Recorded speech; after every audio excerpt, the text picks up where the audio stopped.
Blitzers, it's Ronan. Welcome back to the channel. Check out this RAM in gravity mode of 168 versus KV4. 168 for the win. But that's not what we're here to do today. We are here in Falls Creek first with the AMX M4 MLE, the new premium Christmas tree tank, French tank that is very, very good. Driven by Gent, and then we have a new bay game with Silver.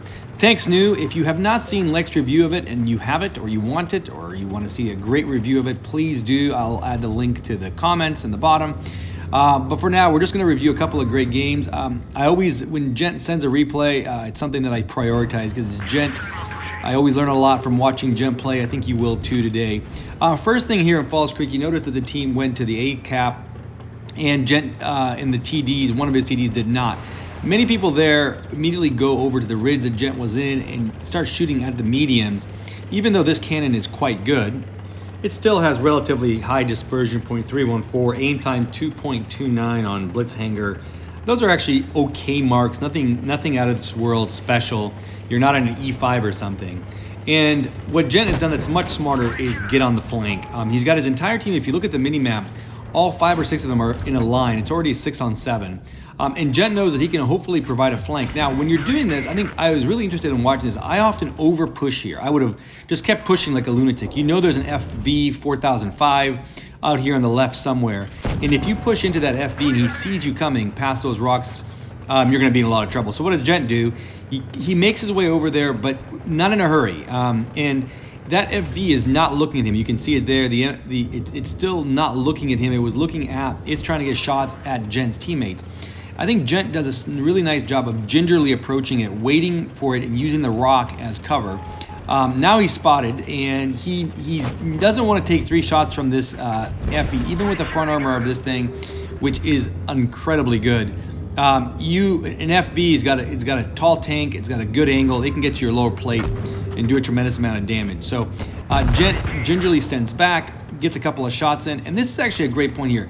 A lot of players, including myself, after you get that kill, kind of rush in to go help their teammates. And it's a mistake because the reality is you know where you were, you know where the tanks are. The second you go there, and now where Gent is, he's out in the open. And he waits a second, centers his tank so he can get a shot off into the main armor, gets a shot, and the second shot into that Progetto, and it's a really important thing. It's a 3-on-3, it wasn't 3-on-4. This game is going to come down to the wire. Gent pounds the 54E1 there and gets help from the Sheridan, and it's now a 2-on-2. The Sheridan is essentially a one-shot, or right at a one-shot. The alpha for this tank is the alpha for this tank is 480, so it should be a one-shot.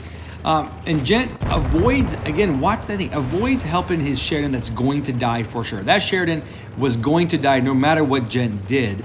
And Gent was trying to get the Sheridan on his enemy team out. That allowed him to get the shot onto the IS-7, with the IS-7 still have some distance between them.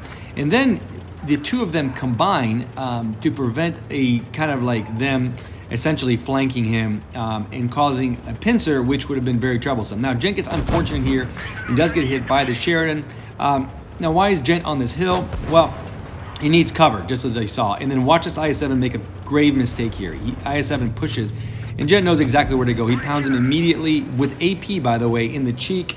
If you calibrate this tank, your AP is about 270. Uncalibrated, it's 260.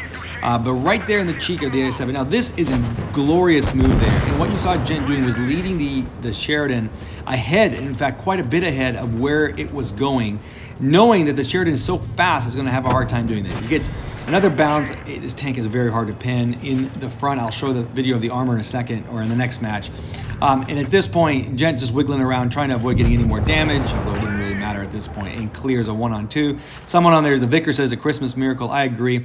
I actually think it's just really well played. 688 damage, 4 kills, 1486 base XP. And Gent did it by, a beautiful flank, taking his time, being patient, and then knowing when to move. Jumping that IS-7 with a Sheridan, I think would have lost him the match.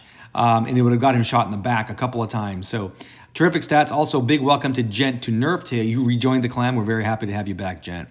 All right, we got Silver here. And I will say Gent was not rocking the camo for this tank. It's got a legendary camo that Silver is rocking, and it is fantastic. I have to admit, I'm on my 9th globe, and 10 globe is coming, and I'm going to be excited to have this tank, and I probably will slap the legendary on it.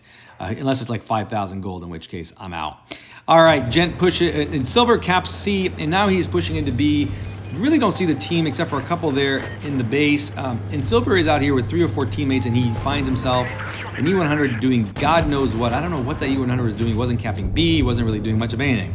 And he does take a hit from the E100, but he is correctly exposes his front armor, protecting himself, and then he's going to cap B to help.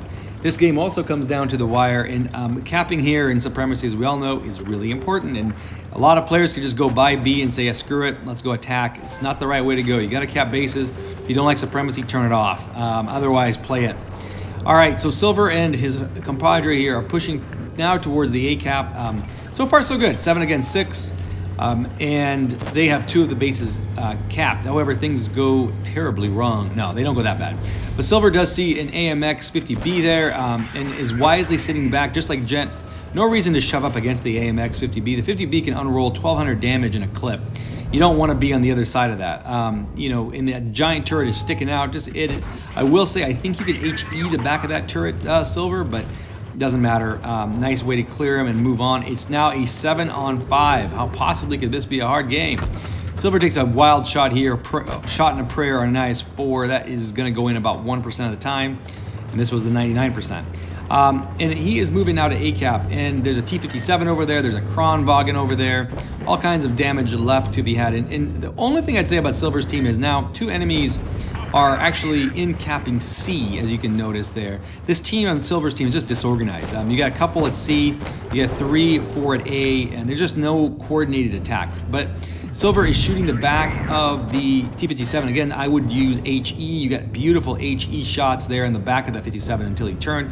Now, I will say what's hilarious here with this front armor is this T-57 literally has no idea what to do. He is looking at this thing, and all he sees is a red tomato. Although I will say, T-57 has terrific heat pen and should have easily been able to go through its lower plate, but who knows? He probably was reloading. That makes more sense.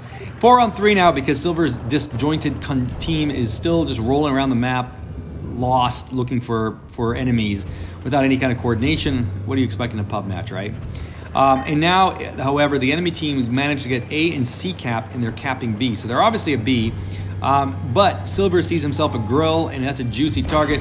He shoots it with AP. Again, HE would have done very well there, and gets a wonderful bounce thanks to the ridiculous front armor of this tank, and is able to ram it, and the 57 gets the kill. All good here, 4-on-2. The problem is 704 versus 515 points. There's a full health Kronwagen over there at A, and then there's somebody at B that's actually really near Silver. Silver chooses not to look at them until, think about now, there we go. Had he turned earlier, maybe he could have caught this guy, but who knows. And the T-62 clears the T-57, but it doesn't matter, they clear him anyway. Now it's a 3-on-1. The problem is, again, now it's 704 versus 658, 660. You see how quickly that goes up when you have 3 bases capped. On Silver's team was Linus. Linus is a team clanmate and a very good player. Unfortunately, Linus was left alone there to deal with a full hit point Kronwagen and could not do that with that, even though he's in a OP tank, which reminds me, where the hell did Linus get himself a VK90? I'll deal with that separately. And now Silver goes to work, and the Kronwagen here does a good job of evading Silver, and Silver's teammate, who's not very bright, went ahead and capped C, which is a good idea. The problem with it is Silver could have used some help, although he's got plenty of hit points, got 2,000 hit points. And I'm not quite sure what Silver was thinking here, whether he just couldn't get the big tank turned around. That shot almost landed, but that delay here nearly cost them the game, because they're now down on points at 703 versus 836. The Silver's teammate in the bat chat is running away, and the Kronwagen wisely, and Silver is trying to get the shot off, and does land a nice shot there. But Silver is hesitation here let the Kronwagen get to B. However, I think Silver made a wise move in a sort of right here, I guess, in flanking him off. And actually, I don't know if that was a good move or not. Nonetheless, he is going to B, and the Kronwagen is sitting in B, obviously capping, because it's 885, 87 points. It's really pretty close. However, Silver, this thing is mobile enough and gets Silver. Now, here's the advantage. Silver is coming in from the high ground. It's got -8 gun depression on the Kronwagen. Bounces 1. And you're wondering, the Kranvagn has terrific front armor. How could this, how could this be? Well, it's a slope. So you look at the left-hand side of the mini-map of the little picture there, you see the armor, the effective armor in a slope like that of the M4 is impenetrable, whereas the effective armor of a downsloped Kranvagn is actually only about 330. So with AP, with Pramo, you can get through it, as Silver does, finishes the match, kills him, gets the win in a terrific game. 5,492 damage, 3 frags, 20. I didn't see the base XP. It's a lot of base XP. Terrific mastery. Thanks for submitting the videos. Gent and Silver, congratulations on your great games. Please subscribe to the channel.